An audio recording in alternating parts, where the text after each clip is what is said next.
Pretty successful Memorial Day weekend for the Duke baseball team as they go on to win the ACC Baseball Championship, a.k.a. the ACC Baseball Tournament.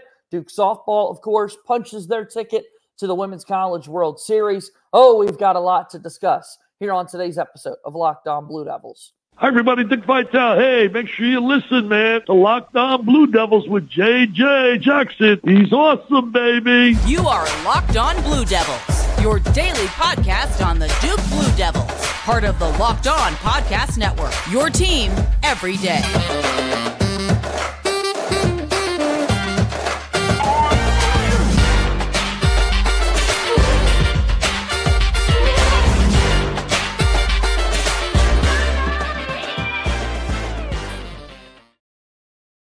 Hello, everybody, and welcome into another episode of the Locked On Blue Devils podcast. My name is JJ Jackson. Today is Wednesday, May 29th, 2024. Excited to be with you once again as Locked On Blue Devils is your one-stop shop, a daily podcast devoted to everything going on in the life of Duke athletics. We talk a whole lot about Duke men's basketball. Today, we'll talk a good bit about the Duke baseball team who punches their ticket into the NCAA postseason by winning the ACC this past weekend in Charlotte. Going to be a whole lot of fun. We're going to have Conor O'Neill from Devils Illustrated here with us along for the ride. So make sure that you enjoy today's episode. Do that and support us by liking this video. If you're watching it on YouTube, make sure you subscribe to our Locked On Blue Devils YouTube channel. Share this video with your friends. If you're listening on the podcast platform, please do us a favor and subscribe to the podcast. Leave us a 5-star rating and written review. And then, as always, check us out on X at LO_Blue Devils. And I'm there, too, at _JJ_Jackson_. So, without further ado, we bring him on in now. Here is Conor O'Neill back with us once again. It's good to see you, my friend. I hope you're doing well. Good to be seen. Doing all right. Recovering a bit from 6 trips in a row to Charlotte. That was a little much, but we're good now.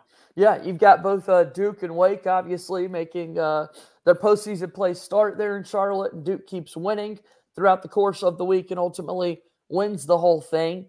For people that hadn't been following along with baseball as much, it's a Duke team that started the season off really strong in ACC play. If you look at what they did over the last stretch going into the tournament, what was kind of the vibe or the pulse check of that Duke baseball team, would you say? I'd say it kind of snuck up on you, and you don't really realize it until you dig into the numbers. I'd have to check the math on this. I don't think Duke was ever swept this season. I think even when they were losing series like to Florida State, and I think you're right. Yeah, they were never swept, but the 2 ACC series going into the ACC tournament were probably their worst 2 series of the year.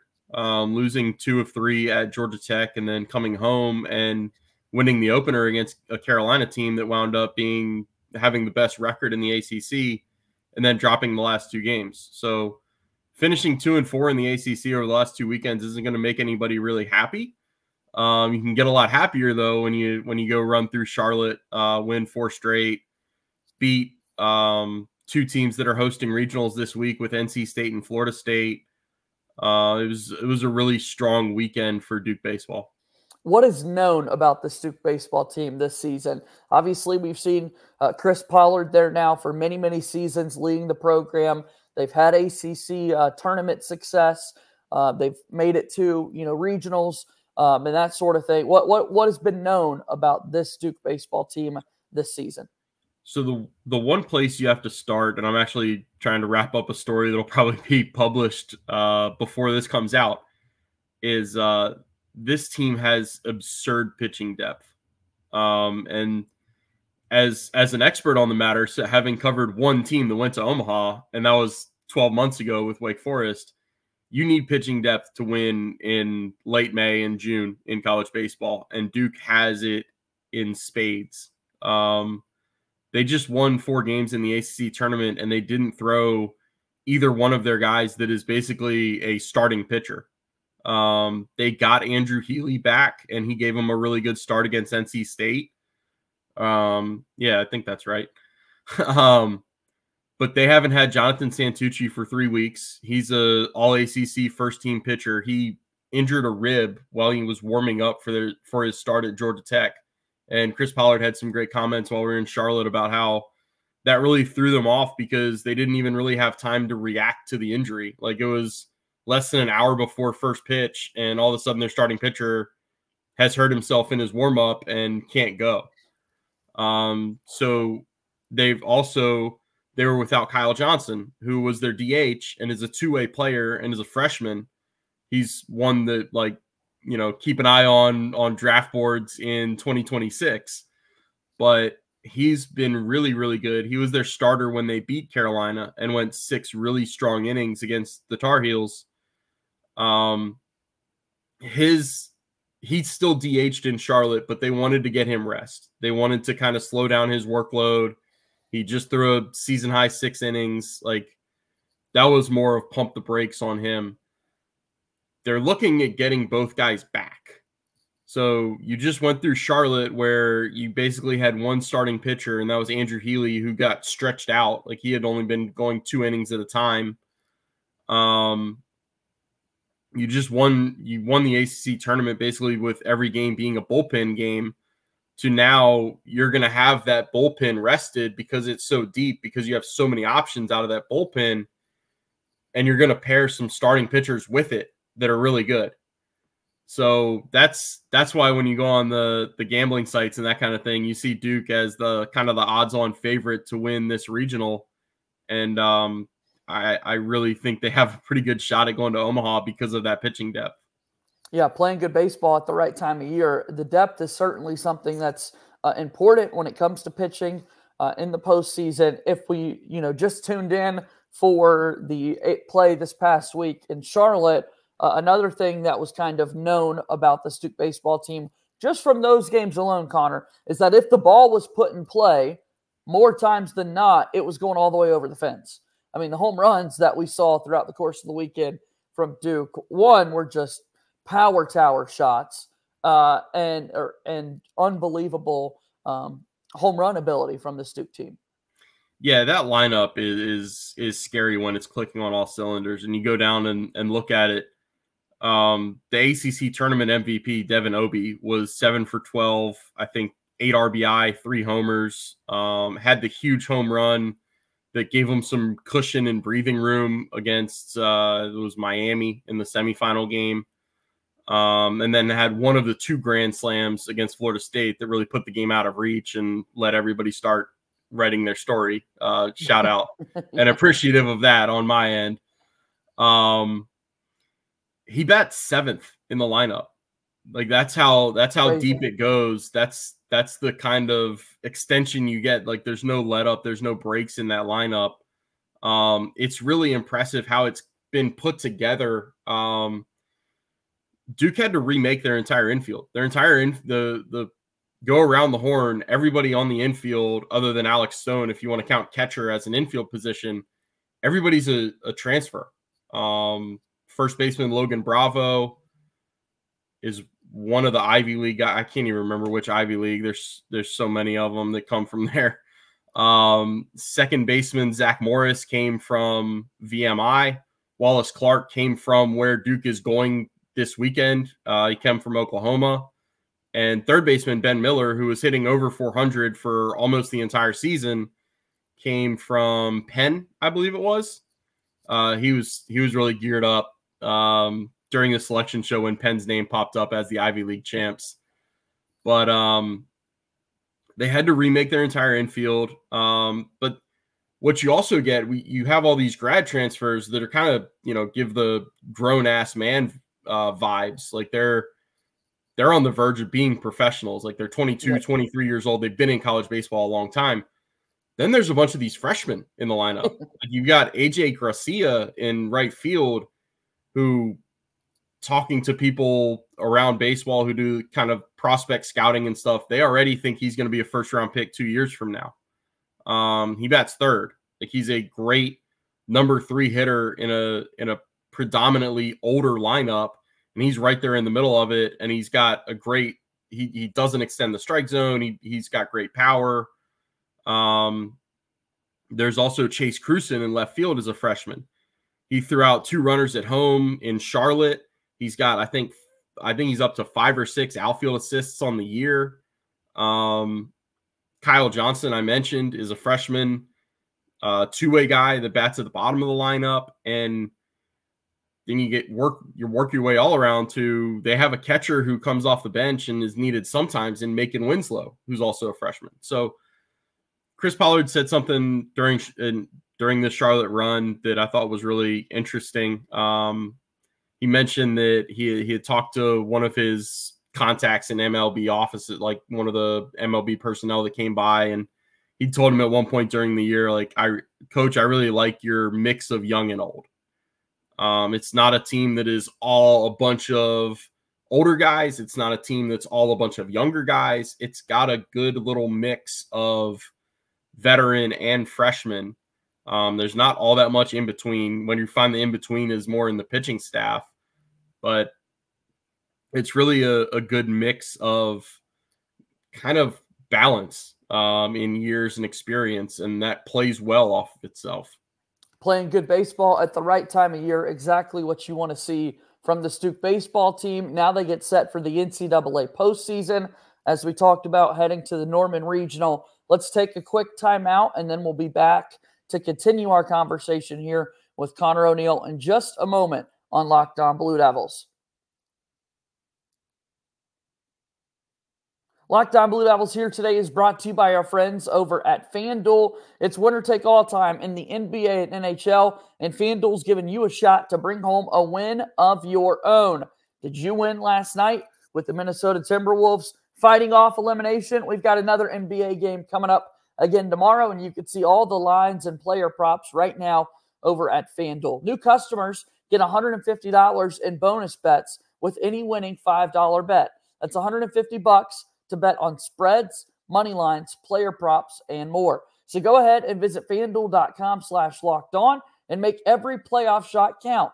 FanDuel, America's #1 sportsbook and a proud sponsor of Locked On Blue Devils. We'll keep this moving here on today's episode of Locked On Blue Devils. I'm joined today by Conor O'Neill from Devils Illustrated, part of Duke Rivals, as we take a look at this Duke baseball team now getting set to head to the NCAA postseason. You've been doing a lot of work, Conor, about whether or not this team should be hosting their own regional or not. We know that's not the case. We also saw on X, following along with your work there, Conor O'Neill _DI, that you were there with Duke when they learned their NCAA tournament destination. How did all of that news sit with the Duke baseball program, and your opinion on the matter? Yeah, it was interesting. Like, Chris Pollard is one of the more honest, like, as far as I know, he's pretty honest with us. He made no bones about it. Like, he thinks that they deserve to host. They had a resume that certainly, like, it's the Isaiah Thomas gif here. Like, Duke had the credentials to qualify to be on that list. Yeah. You know, like, it's that type of reaction. But it's also a program that, look, they've 3 times in the last, let's do the math here. I think the last 8 NCAA tournaments, including this one, Duke has been in 6 of them. And so you take this one away, it's 5 of them. 3 of the 5 times they've won a regional on the road, right? Like, that was a long way to say Duke is no stranger to going on the road and winning a regional. It's pretty hard to do in college baseball. Like, that's one of the cool things about college baseball that college football will now, I think, get to experience is NCAA tournament games, playoff games on campus. If your stadium is on campus, it's a unique atmosphere, and it creates a lot of a home field advantage. But like last year, Duke went to Coastal and won. Where I can't really remember where the other ones were. I wasn't covering them then. Maybe one of them was in West Virginia, I want to say. Yeah, I think you're right. But like it's not unheard of for Duke to go on the road. So at the same time, they're disappointed. It kind of felt like in the room they weren't so much disappointed anymore as they were excited to be going on the road. And that's one of the things. even though there's been a lot of carryover and transition from last year's team to this year's team, there's a lot of new faces, especially, like I said, in the infield. They're all transfers. The culture has kind of stayed there, and it's a really tight-knit group that loves going on the road together. Like, they play this game that I think is popular among the younger generation called Mafia, where you have to we had players explain it to us last year. I still don't understand it. I looked up the rules. I gave up trying to understand it. Maybe one version of it is played with a deck of cards and one version isn't. I have no idea how it works, but they love it. And we had Zach Morris, I think it was, tell us that, you know, they take bus trips of 8 to 10 hours and they just call them Mafathons because all they do is play Mafia. So it's a group that kind of embraces the underdog, chip on the shoulder. Hey, we get to spend all this much more time together on the bus. I don't know about you, but spending 10 hours on a bus doesn't seem that appealing to me. Nope. It does for 20-year-old college baseball players. So, yeah. And then for my opinion, look, I think Duke has kind of given us the license to come out and say it. Duke needs to upgrade their stadium. Jack Coombs Field, I had it wrong in a tweet. I called it 95 years old. It's only 93 years old. But that place is in desperate need of an upgrade that it's going to get. They have renovations are going to happen. It's going to be modernized. It's not just about stadium size. I've tried to tell anybody who will listen about that. If you just go look at stadium capacities, like Coombs holds the listed capacity is 1,800 some. You can boost that up. Like, that's not the cap. You can put in temporary stands. You can sell standing room only seats or tickets. UC Santa Barbara is hosting, and their stadium holds 1,000, according to the internet. It's not just about stadium size. It's about like having restrooms. It's about having multiple concession available. Like, there's so many more requirements. It's about having camera wells that aren't just like wooden planks built on top of a dugout. It's just everything that goes into having a host site that I think that's kind of where Duke needs to push toward a goal line of getting Coombs to the point where it can host regionals. 3 times. Yeah. Yeah. Yeah. 3 times Duke's been able to go on to the super regionals, and they'll need to knock off Oklahoma this weekend to make it 4 under coach Chris Pollard, I should say. You were right. It was Morgantown in 2019. 2018, Duke was able to win the Athens Regional, so not too far of a trip over there to Georgia. And then Duke has gone to super regionals 3 times. They've won 1 game every single time they've been there, but ultimately lost the series in 3 games. And last year, of course, it happened to be against UVA. If Duke were to win the regional this weekend, of course, next up would be that trip to the super regionals. What's it going to take? You kind of mentioned the pitching depth and that sort of thing. But just again, how does Duke get the job done this week when you take a look at the field that they've got there in Norman? I think it's all about pitching. I haven't dove too much into the other teams out there. I know UConn is kind of the class of Northeast baseball. They've got I'll have to double check if he's still there. I think he is. I believe it's Tom Glavin's brother is UConn's coach, Mike Glavin. That's going to be Duke's first game. Duke will, if they win that, they'll likely play Oklahoma. From what I know about people talking about the stadium out there in Norman, it's a little bit of a small stadium. Balls can go out of there. I don't know if it'll be quite like Charlotte. I have my own harebrained ideas and theories on why the ball flies in Charlotte that has to do with it being a downtown stadium and all the high rises are in the outfield and there's nothing behind the stadium that keeps wind from blowing in. But that's neither here nor there. We'll worry about that in 2 years when they go back to Charlotte for the ACC tournament. I can't harp enough on how I think this Duke team is set up for postseason success because of their pitching, because they have a closer that they can march in there, Charlie Bielenson, for 2 and 3 innings at a time. They don't have to worry about burning him out. He's actually become Duke's innings leader, which is just absurd to think about your closer being your leader in innings pitched. And even if they get one of the two starters back between Santucci and Johnson, you're looking at a wealth of pitching that gives you a matchup advantage against anybody, I think. That's why I have so much confidence in this not being Duke's last weekend of the season. Yeah, I think they're set to make a good deep run here. Excited to see how all of this can come together and take place. I had to go look it up myself because, Connor, I certainly remembered Mike Glavine attached to some Northeast area. Northeastern is where he's at. Jim Penders, the coach for UConn. So little fact checking there on the fly for both of us.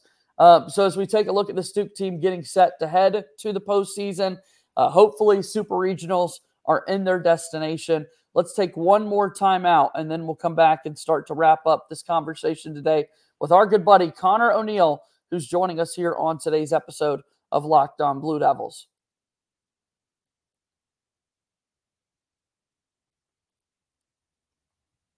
Want to make sure we tell you about Locked On Sports today, as our company has now launched the first ever national sports 24/7 streaming channel on YouTube, and now it's also available on Amazon Fire TV and the free Fire TV Channels app. Locked On Sports today is here for you 24/7, covering the top sports stories of the day with local experts of Locked On, plus our national shows covering every league.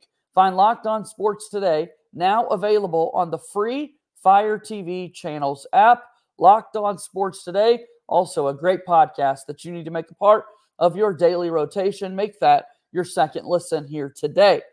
Let's bring back in Conor O'Neill, our good pal from Devils Illustrated. Again, a shout out to all of our everydayers out there with Locked On Blue Devils. Comment down below if you're an everydayer and how much you would enjoy Conor O'Neill coming back on the show as frequently as he does. Take a moment, if you will, Conor, and tell us about your written work and what people can find at the website. Yeah, duke.rivals.com is where you want to be. Right now, there is a ton of baseball content on there, as you can tell talking about it. There's a nice little commitment story in there also for a defensive lineman that's coming to Duke from the Northeast, Tommy Rupley. This is a pretty big get for them. And we'll keep the baseball content pumping. Like I said, working on a story about their pitching situation right now. Going to have a regional breakdown up either late tonight or tomorrow at some point. Just kind of running down the other teams in this regional. Duke is guaranteed to play at least two of them and maybe all three. So that'll be a good little reference point going into some games. So we've got good stuff going on at Devils Illustrated, and I hope you check it out. It's no secret that with this Duke athletics department, basketball is so important, as has been. Football has been on the upswing over the past couple of seasons and done a really good job under head coach Mike Elko, and now we'll see how that transitions into Manny Diaz. Briefly mentioned it at the start and talked about it earlier in the week as well. Duke softball, and just the program's 7th season ever, is heading to the Women's College World Series. Lacrosse continues to have a big-time program under Coach John Danowski. Unfortunately, bowed out in the Elite Eight this season. But, Conor, pretty cool to see what Nina King has certainly done as Duke's athletic director. And as an athletic and academic season comes to a close here this weekend, all in all, I think you got to be pretty impressed with what the Duke teams were able to do. Yeah, and the more we talk about the spring sports, and I know we have to talk basketball because it's Duke, the more we talk about basically every other sport than football, the happier I get, because I don't like how college sports is just trending toward football makes all the decisions. Football is the genesis of every conference shift. So I love it. That's why I like covering baseball. If I had more bandwidth, if I didn't have two schools to cover, maybe I'd be able to cover some more sports at Duke. But I like the variety, and I like covering the different sports. And I think I saw that Nina King said spring is Duke's time. And like that might rub some people the wrong way because, you know, the ACC is probably going to look a lot different in five years from now. But like, I don't want college sports to just be dictated by the one sport that everybody else seems to think matters more than the others. Yeah, big successful year here for Duke Athletics, and hopefully both softball and baseball can keep their seasons going as they're actively competing, and we'll follow along for those baseball updates over at Duke Rivals. On the basketball side of things, this week also marks K Academy, a fantasy camp, of course, for 35 and up, and Mike Krzyzewski welcomes back so many former players, and we've seen a good number of the freshmen and new faces arrive. The Duke basketball social accounts have posted welcome videos from some of the players, and now we're kind of getting to see them all interact with one another, Connor, a sign that this new Duke basketball team is right around the corner. Yeah, I can't believe – I guess I shouldn't be surprised at this point, going on 3 years of covering Duke now, but I still – it kind of amuses me and shocks me to an extent that people will parse through and zoom in on photos to the extent that they do to see everybody that's in a group shot. You're trying to pick out whether this guy is a K Academy camper or some player from 15 years ago that you barely remember now. But that's pretty cool. I enjoyed seeing Jeremy Roach in photos. God, he's meant so much to Duke that he shouldn't just be cast off and cast aside because he's going to play for somebody else next year. He's going to be a part of the Duke family forever at this point. It's interesting to see Joey Baker in there. Like, yep. That's a name that you're probably not expecting to see, but you know, Joey Baker gave Duke 4 good years. Yep. Yeah. It depends on what you do with the early enroll and that kind of thing. But yeah, it's a cool thing. And then the biggest thing about K Academy is obviously the work that it does with the K Center. I know we love parsing through photos and going extreme zoom, but yeah. The money raised goes to such a great cause that shouldn't be lost in all of the social media messaging. No doubt. Yeah.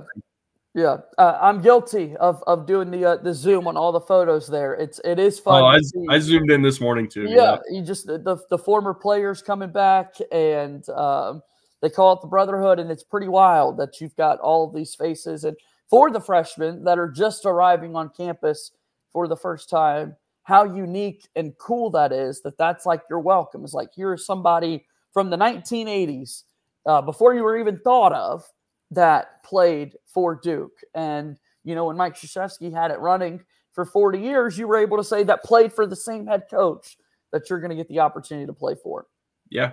Yeah. And I thought it was great to see Kaman Malawak in there because he's obviously not going to be with the team. He's going to be representing South Sudan in the Olympics. Got some things to take care of. Yeah.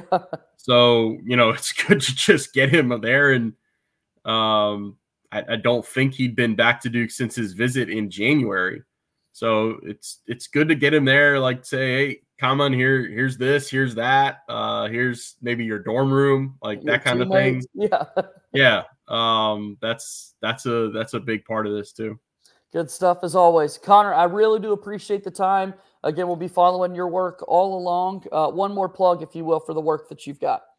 Devils Illustrated, duke.rivals.com. Come check it out. Come stay a little while and join the discussion. I love it. We'll talk to you soon, my friend. Thank you so much.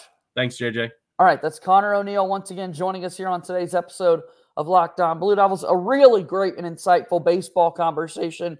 Do what you can to support Duke baseball this upcoming weekend in that Norman Regional. And make sure you check out Locked On Blue Devils each and every day. Subscribe to our YouTube channel. That's going to do it for today's show. As always, go Duke. I'll talk to you tomorrow. My name is JJ Jackson. Thank you and good day.